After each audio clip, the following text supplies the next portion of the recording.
여러 가지 변화가 이루어지게 하옵소서. 확인되지 않은 영상과 보도로 나라가 혼란에 빠지지 않게 하시고 진위가 바르게 밝혀지도록 도와주옵소서.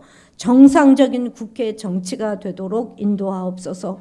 국민들이 바르게 분별함으로 올바른 여론이 형성되게 도와주옵소서. 주님, 우리나라의 입법부, 사법부, 행정부가 헌법과 법률에 따라 각각의 역할을 최선으로 감당할 수 있게 도와주옵소서. 삼권 분립이 바르게 지켜짐으로 자유민주주의 체제가 굳건해지게 도와주옵소서. 하나님과 성경의 진리를 대적하는 사상과 세력이 무너지게 도와주옵소서. 하나님과 우리나라가 하나님의 공의와 진리 위에 바로 세워질 수 있게 도와주옵소서.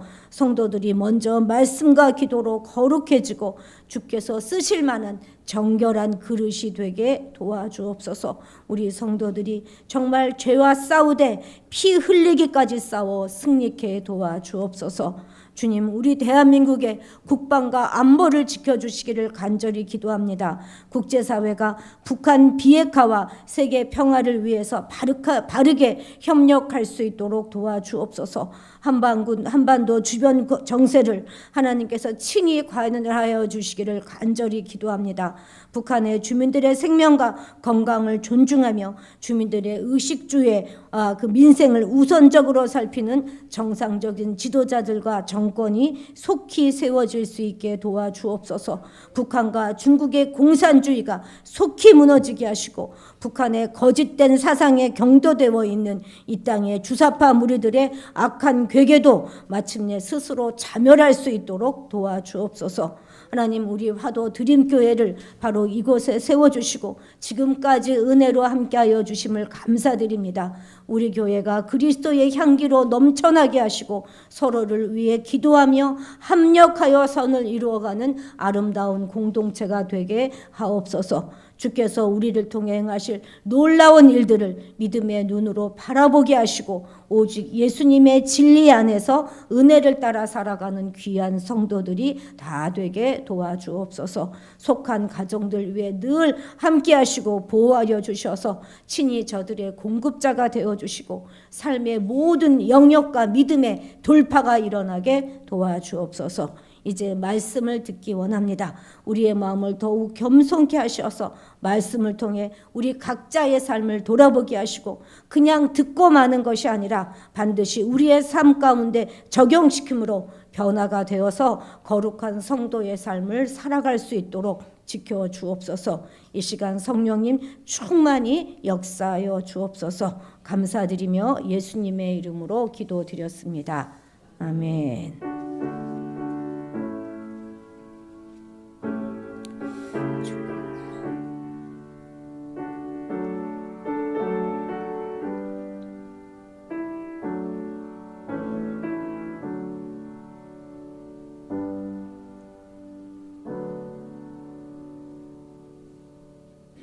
아멘.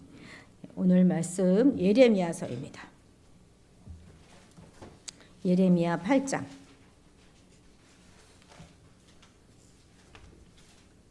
4절에서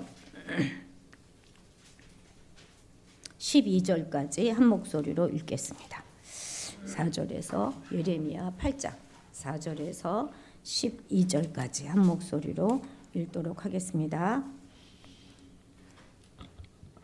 너는 또 그들에게 말하기를 여호와의 말씀에 사람이 엎드러지면 어찌 일어나지 아니하겠으며 사람이 떠나갔으면 어찌 돌아오지 아니하겠느냐. 이 예루살렘 백성이 항상 나를 떠나 물러가면 어찌함이냐. 그들이 거짓을 고집하고 돌아오기를 거절하도다. 내가 귀를 기울여 들은즉 그들이 정직을 말하지 아니하며 그들의 악을 뉘우쳐서 내가 행한 것이 무엇인고 말하는 자가 없고 전쟁터로 향하여 달리는 말같이 각각 그 길로 행하도다. 공중의 학은 그 정한 시기를 알고 산 비둘기와 제비와 두루미는 그들이 올 때를 지키거늘 내 백성은 여호와의 규례를 알지 못하도다. 너희가 어찌 우리는 지혜가 있고 우리에게는 여호와의 율법이 있다 말하겠느냐. 참으로 서기관의 거짓의 붓이 거짓되게 하였나니 지혜롭다 하는 자들은 부끄러움을 당하며 두려워 떨다가 잡히리라. 보라, 그들이 여호와의 말을 버렸으니 그들에게 무슨 지혜가 있으랴. 그러므로 내가 그들의 아내를 타인에게 주겠고 그들의 밭을 그 차지할 자들에게 주리니 그들은 가장 작은 자로부터 큰 자까지 다 욕심내며 선지자로부터 제사장까지 다 거짓을 행함이라. 그들이 딸 내 백성의 상처를 가볍게 여기면서 말하기를 평강하다 평강하다 하나 평강이 없도다.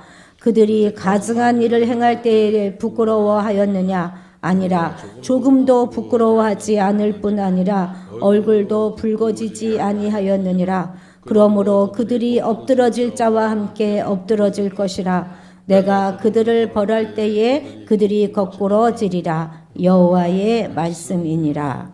아멘.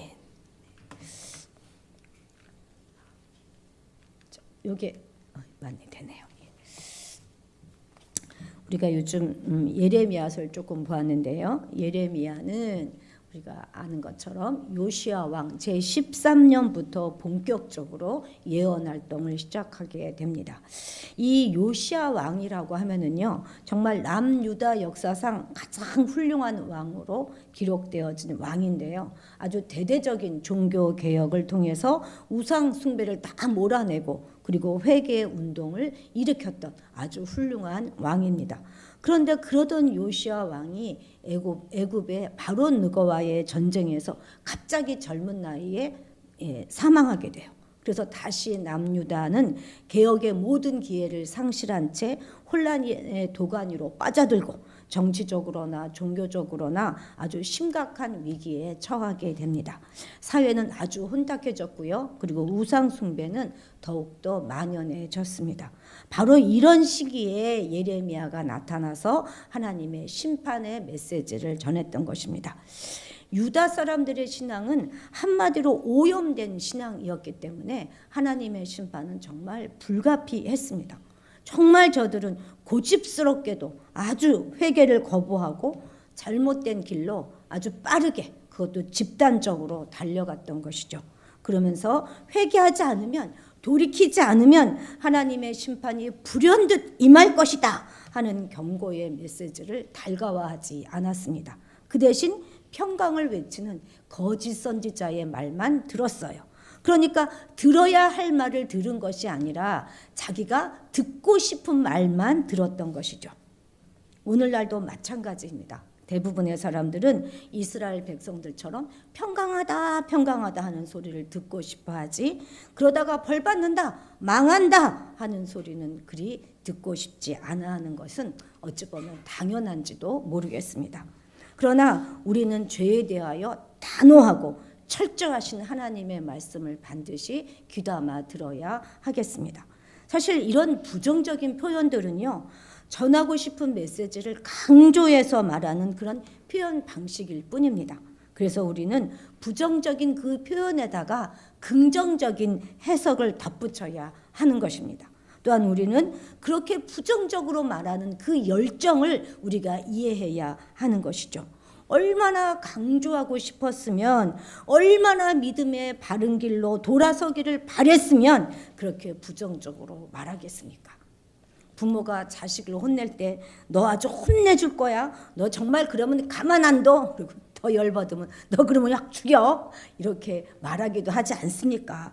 그렇다고 그게 진짜로 그런다는 말은 아니잖아요.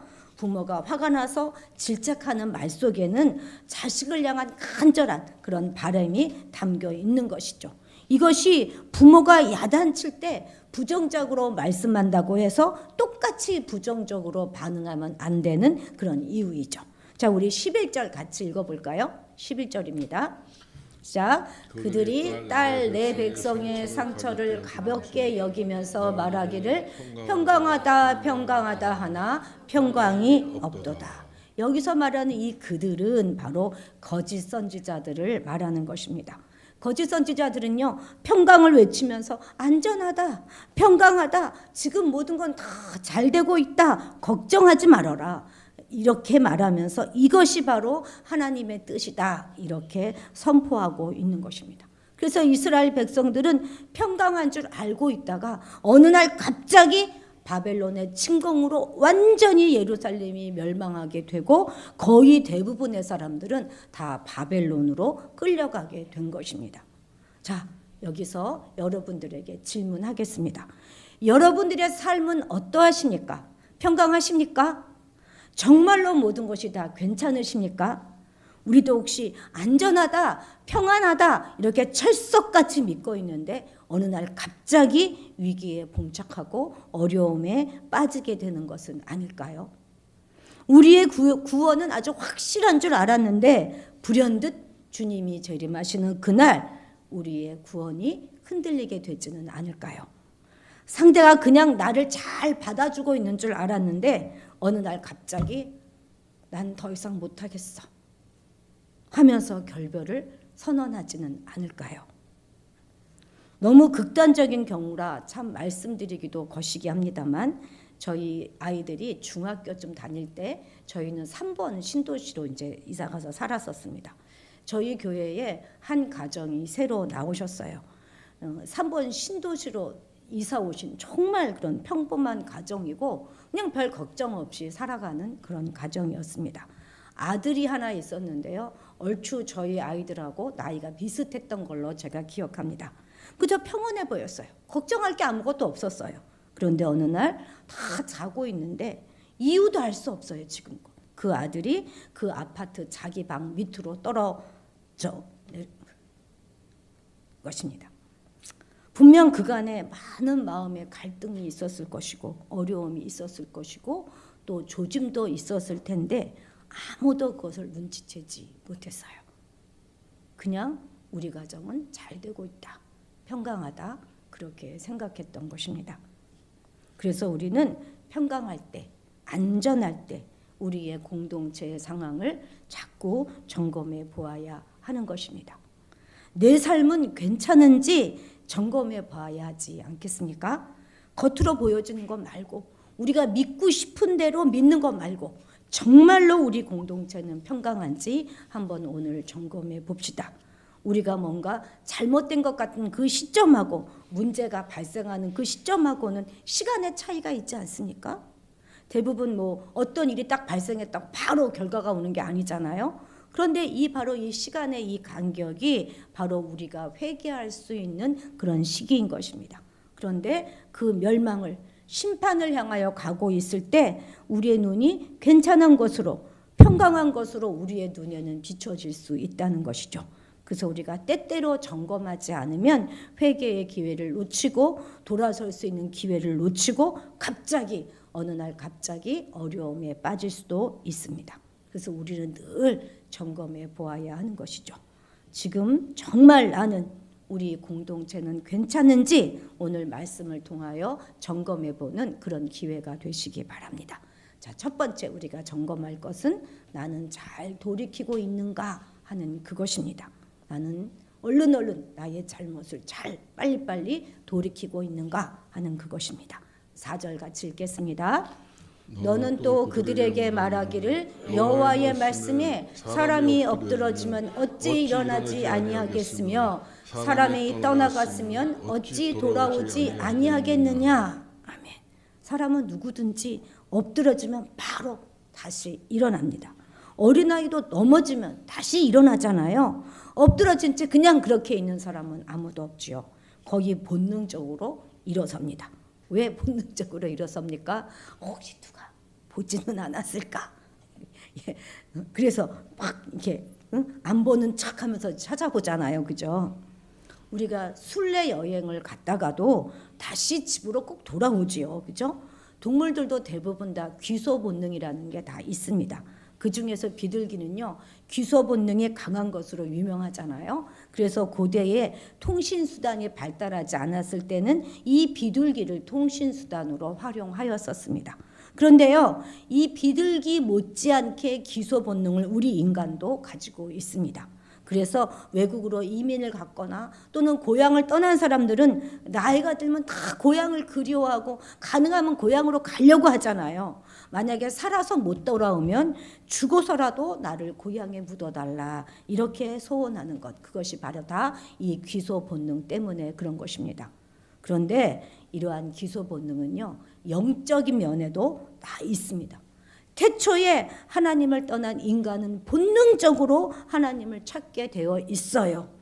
본능적으로 하나님께로 돌아가야 함을 알도록 하나님께서는 우리 인간의 영혼 가운데 그렇게 세팅해 놓으셨어요. 그래서 우리 인간들은 일시적으로 엎드러지거나 또 하나님을 떠났다가도 다시 일어날 수 있고 다시 하나님께로 돌아올 수 있는 것입니다.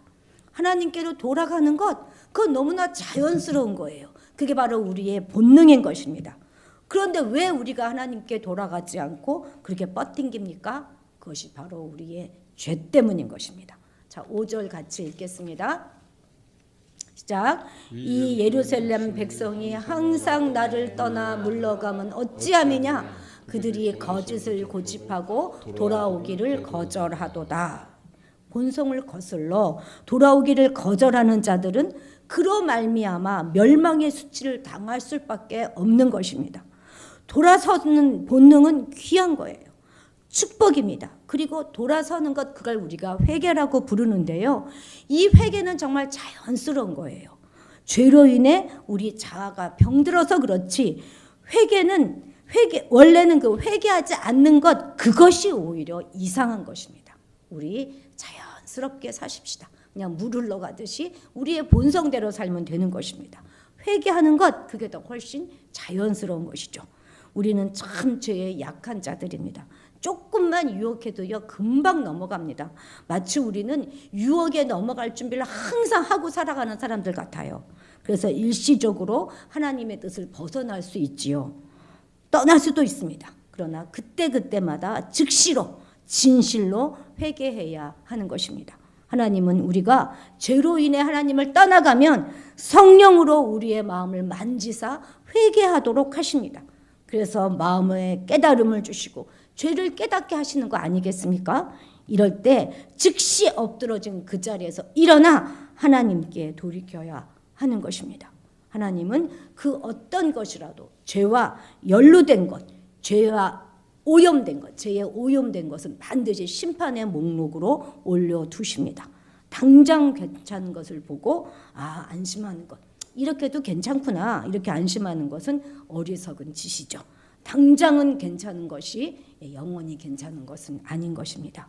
우리가 진정으로 돌이켜 하나님께로 나아가기만 한다면 하나님은 탕자를 받으시고 그로 인하여서 아주 기뻐하는 아버지처럼, 또한 잃은 양 한 마리를 찾아서 아주 기쁘게 어깨에 메고 오는 목자처럼 기뻐하실 것이고, 우리의 삶 가운데 당신의 풍성한 은혜를 아주 풍성하게 내려주시고 또 우리를 굳건하게 세워주시고 거룩하게 세워주실 것입니다.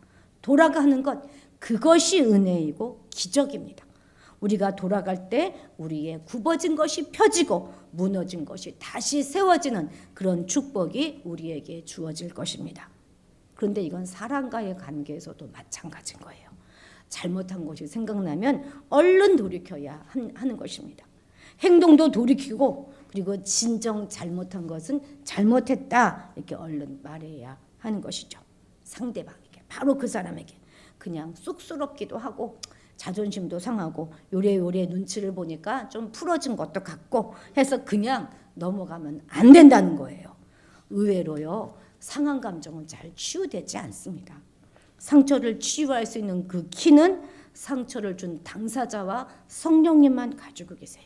물론 성령님이 하시겠지만 사람은 또 사람이 해야 할 일이 있는 것입니다. 자, 6절 같이 읽어볼까요? 내가 귀를 기울여 들은즉 그들이 정직을 말하지 아니하며 그들의 악을 뉘우쳐서 내가 행한 것이 무엇인고 말하는 자가 없고 전쟁터로 향하여 달리는 말같이 각각 그 길로 행하는도다. 아멘. 무슨 말입니까? 내가 과연 무슨 짓을 한 거지? 내가 얼마나 잘못한 거야? 하면서 뉘우치는 사람이 없다는 것입니다. 자신들이 악한 행동에 대해서 일말의 뉘우침이나 반성도 없이 그냥 자기가 생각한 대로 자기 길로만 그냥 달려가는 것입니다.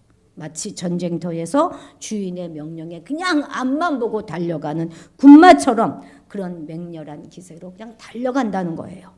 물론 이것은 유다 백성들이 우상 숭배를 위해 그렇게 달려간다 하는 그 소리입니다만 오늘날 우리의 삶의 모습도 크게 다르지 않을 때가 참 많습니다. 그냥 직진 본능으로 돌아설 줄도 모르고 옆에 바라볼 줄도 모르고 그냥 자기 생각대로 살아가는 그런 가족이라면 우리 가족도 곧 멸망할 수 있음을 기억하십시오. 우리 공동체는요 그렇게 대단한 결집력으로 모여 있는 것이 아닙니다. 얼마든지 깨질 수도 있고 다칠 수도 있어요. 잘 돌이킬 줄 아는 사람들이 모여 있는 공동체가 건강한 공동체입니다. 물론 말로만 돌이키면 안 되겠죠.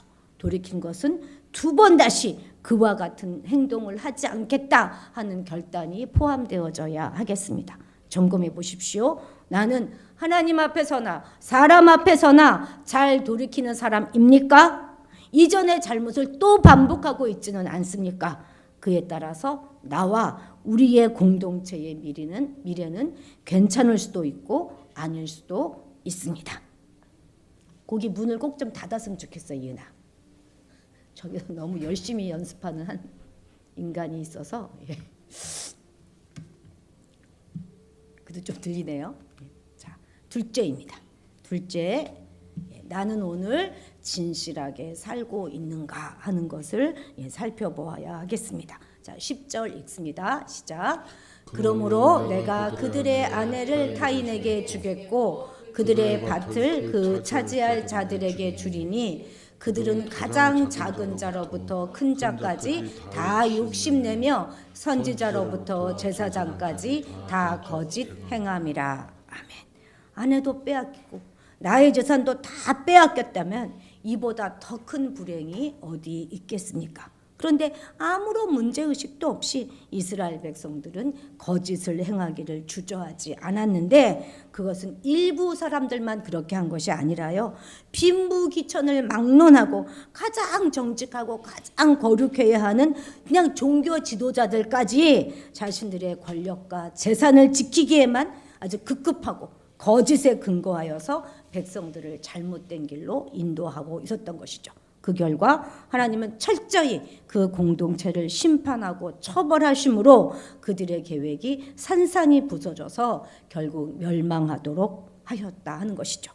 우리는 이 10절의 말씀 속에서 유다가 하나님의 심판을 받게 된 그 근본적인 원인이 바로 거짓을 행하였기 때문이다 하는 이 말에 우리는 주목해야 할 것입니다. 이들은 정말 진실함이 없는 그런 국민이었어요. 우선 그들은 종교적인 측면에서 하나님에 대한 진실함이 없었습니다. 유다 백성들은 스스로 자신들이 하나님의 백성이다 이렇게 자처하면서 하나님의 이름을 늘 불렀고 하나님의 이름으로 맹세했어요. 값비싼 제물을 바치는 것을 아까워하지 않았습니다. 겉으로 보여주는 모습으로는 정말 나무랄 데가 없는 하나님의 백성이었지만 결정적으로 그들은 하나님께 대한 진실함이 없었습니다. 한마디로 그들은 철저한 위선자들이었어요. 실로 표리부동 그 자체였기 때문에 하나님의 진노를 사기에 충분했죠. 또한 그들은 도덕적으로도 다른 사람에게 진실함이 없었습니다. 그들은 타인에 대해서도 늘 거짓을 일삼았어요. 자기의 유익을 위해서라면 다른 사람을 속이는 일에 서슴지 않았고 인간관계에 있어서 전혀 성실함이 없었습니다. 그냥 다른 사람들은 자신의 이익을 위한 수단이나 도구일 뿐이었습니다. 여러분, 우리 하나님은 사람의 외모가 아니라 그 마음의 중심을 보시는 분인 거 다 아시지 않습니까? 하나님은 아주 거짓을 싫어하십니다. 사단의 다른 이름이 바로 거짓의 아비잖아요. 거짓은 사단의 중요한 한 속성입니다. 그래서 이 거짓은 전혀 하나님과 어울리지 않는 성품이죠.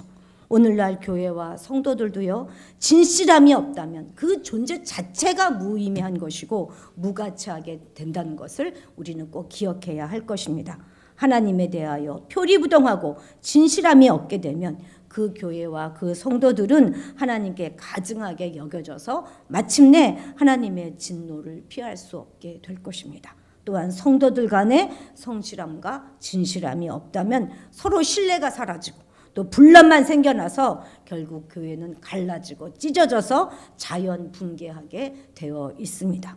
가정은 뭐 더 말할 것도 없죠. 그죠?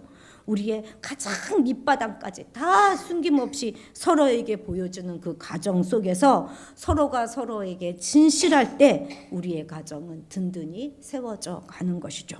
비록 당장은 힘들고 어려울지라도 이렇게 정직과 진실함으로 하나가 된 그런 가정은 마침내 평안하게 될 것입니다. 이 사회는 또 어떻습니까? 오늘날 우리 사회 가운데는요, 수많은 거짓이 진실을 덮고 있습니다. 어느 것이 거짓이고 어느 것이 진실인지 분별하기조차도 쉽지 않습니다. 그런데 하나님께서는 결코 그 거짓을 용납하지 않으시고 반드시 드러내실 것입니다. 드러내시는 하나님에 대한 두려움과 경각심이 늘 우리 안에 있어야 할 것입니다. 또 우리 주변에 혹시 거짓을 늘상 입에 달고 사는 사람이 있다면 그 사람도 우리가 분별해야 돼요. 경계해야 돼요. 우리와 영이 다른 것입니다. 우리가 왜 거짓말을 하게 됩니까? 우리도 그것이 잘못된 걸 아는 거예요. 그것이 죄라는 걸 알아요. 우리에겐 그래도 양심의 법이 있으니까. 그래서 우리도 숨기려고 거짓말하는 것이 아니겠습니까? 그러나 죄는 숨겨야 되는 것이 아니라 버려야 하는 것입니다. 잠깐의 위기를 모면하려고 하는 거짓은 더 큰 거짓을 반드시 불러오죠.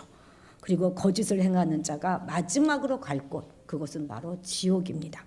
내 앞날이 평안할 수 있는가? 그것을 점검해보는 두 번째는 오늘 나는 정직한 삶을 살고 있는가 하는 그 사실이라는 것 명심하시기 바랍니다.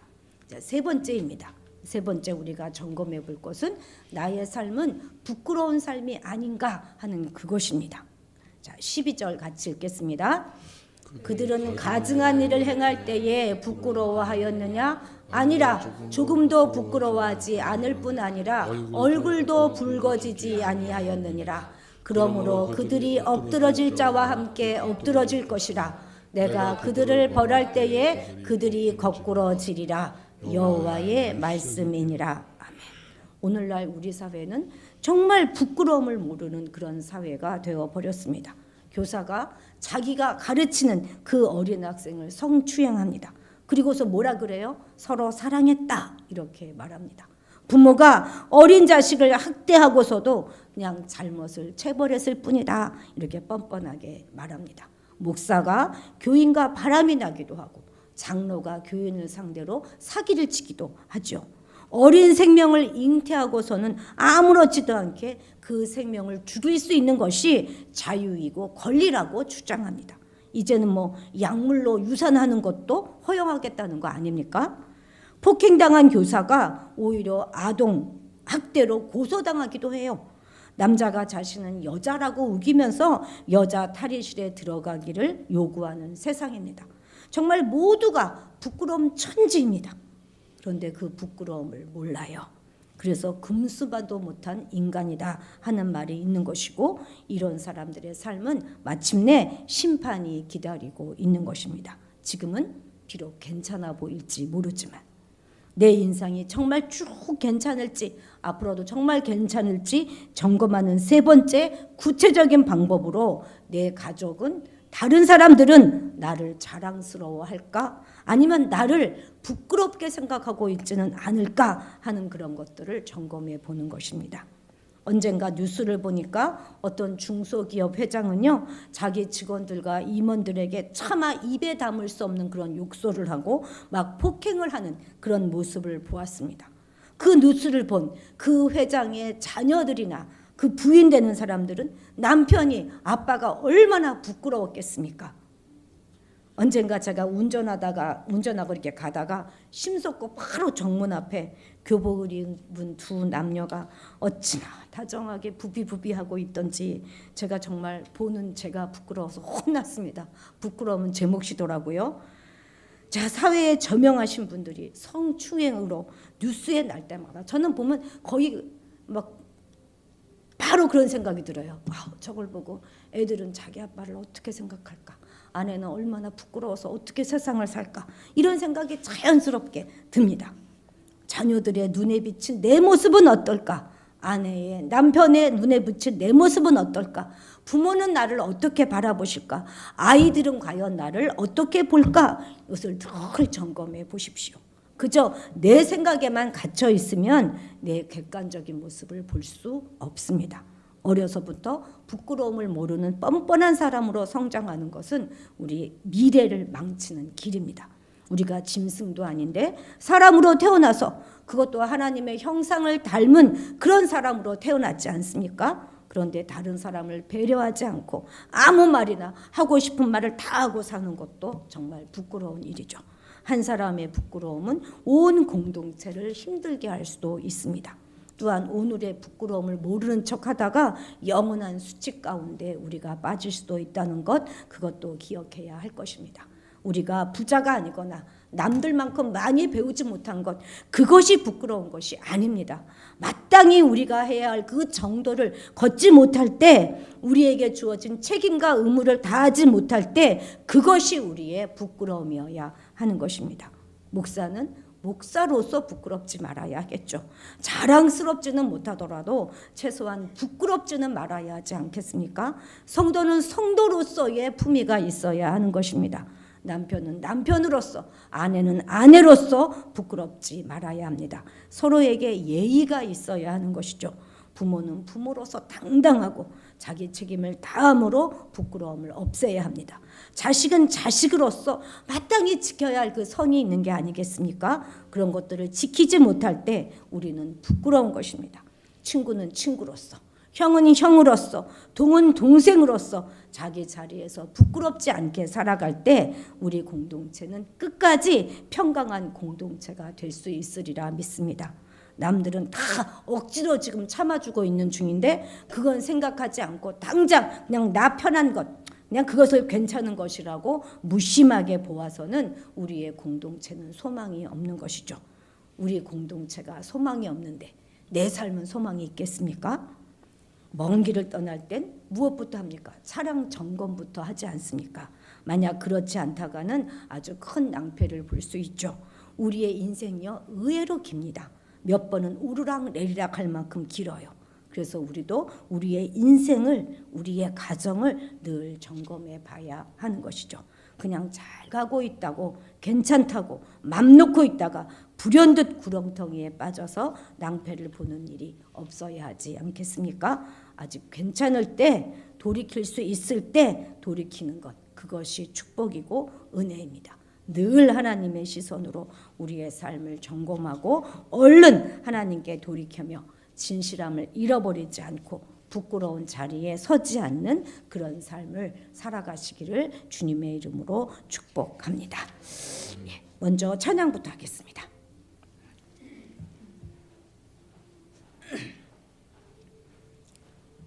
(251장) 찬양하고 기도하도록 하겠습니다.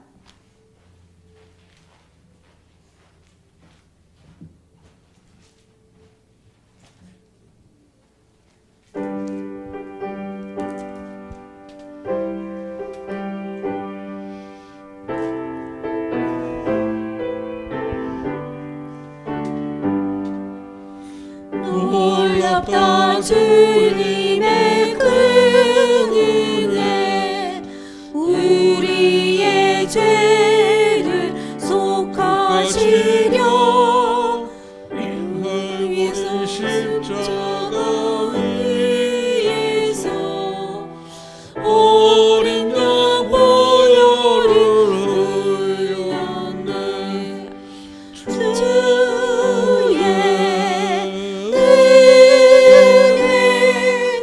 우리의 죄를 다 씻었네. 주의 은혜 우리의 죄를 다 씻었네. 죄악 은성 남포도 같이 우리 영혼을 위협하나 헤아릴 수 없는 주의 십자가에서 보이셨네.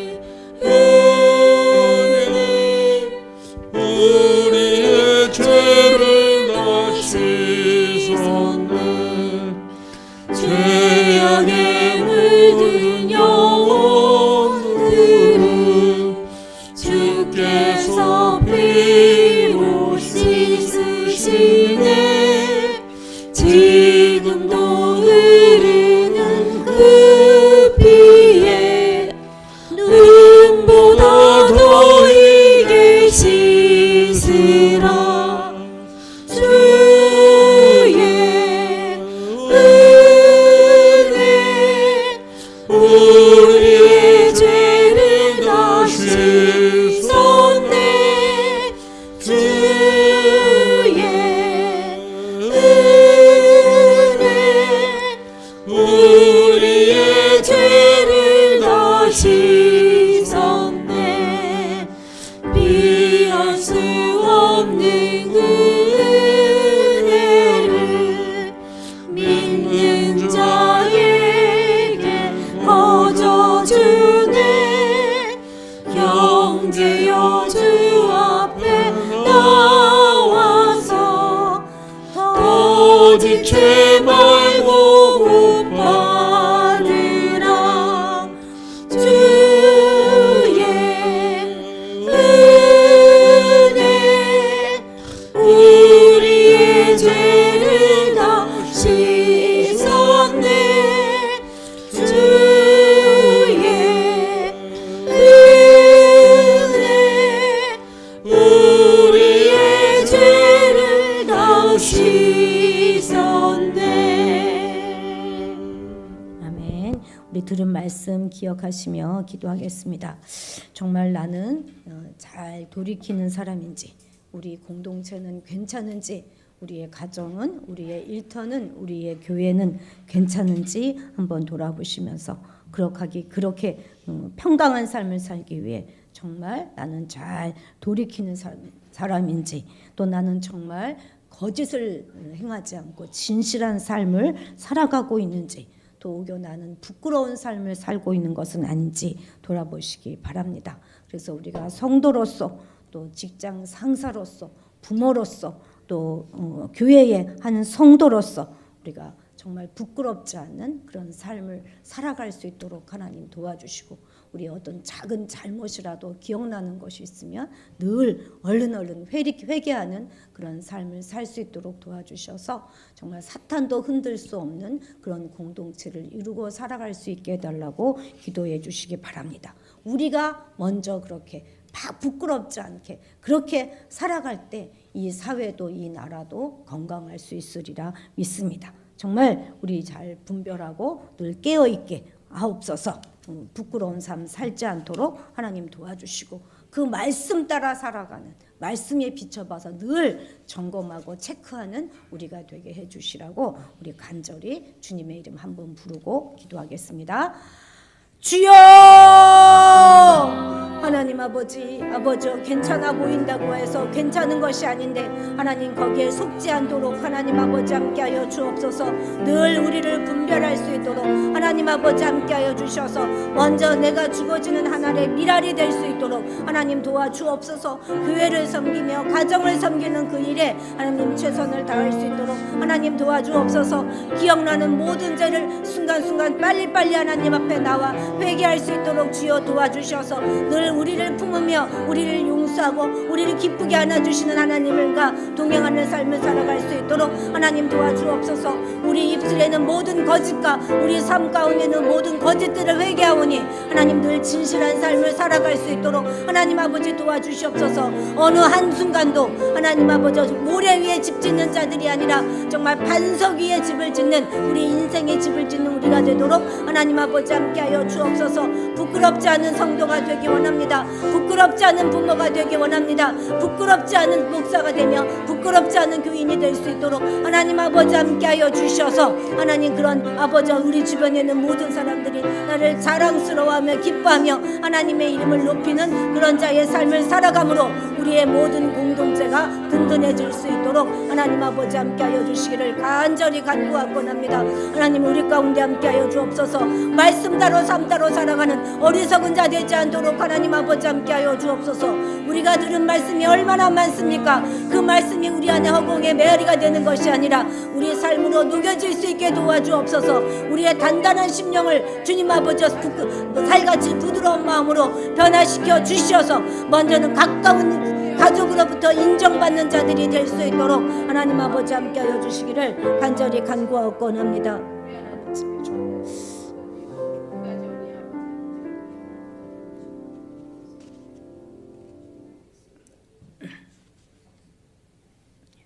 하나님 아버지, 우리가 평강하다고 생각하는 그 평강이, 안전하다고 생각하는 그 안전이 하나님이 허락하신 평강이며 안전이기를 간절히 원합니다.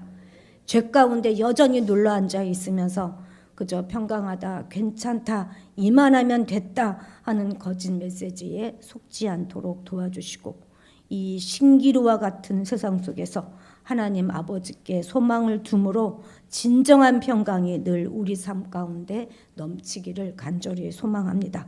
늘 우리의 삶을 깨어 점검하게 하옵소서. 우리 삶이 모래 위에 세워진 그런 삶이 아니라 반석 위에 세워져서 어떤 풍파에도 흔들림이 없는 그런 집처럼 든든히 세워져 갈 수 있도록 주님 지켜 주옵소서. 그래서 늘 속히 돌이키고 돌아오기를 주저 말게 하시고 진실함으로 늘 살아가게 하시며 부끄러운 삶이 아니라 언제 어디서나 모든 사람들에게 또 모든 상황 속에서 아버지 자랑스럽고 떳떳하며 최선을 다하여 살아가는 우리의 삶이 되게 도와주옵소서. 오늘 이 시간도 이 3일 저녁 예배를 기억하고 나온 하나님의 사랑하는 성도들 위해 주님 충만히 역사하여 주시고 그들의 삶 가운데 임재하여 주옵소서. 감사드리며 예수님의 이름으로 기도드렸습니다. 아멘. 예, 주기도문으로 예배를 마치도록 하겠습니다. 거룩하게 하시며 아버지의 나라가 오게 하시며 아버지의 뜻이 하늘에서와 같이 땅에서도 이루어지게 하소서. 오늘 우리에게 일용할 양식을 주시고 우리가 우리에게 잘못한 사람을 용서하여 준 것 같이 우리 죄를 용서하여 주시고 우리를 시험에 빠지지 않게 하시고 악에서 구하소서. 나라와 권능과 영광이 영원히 아버지의 것입니다. 아멘.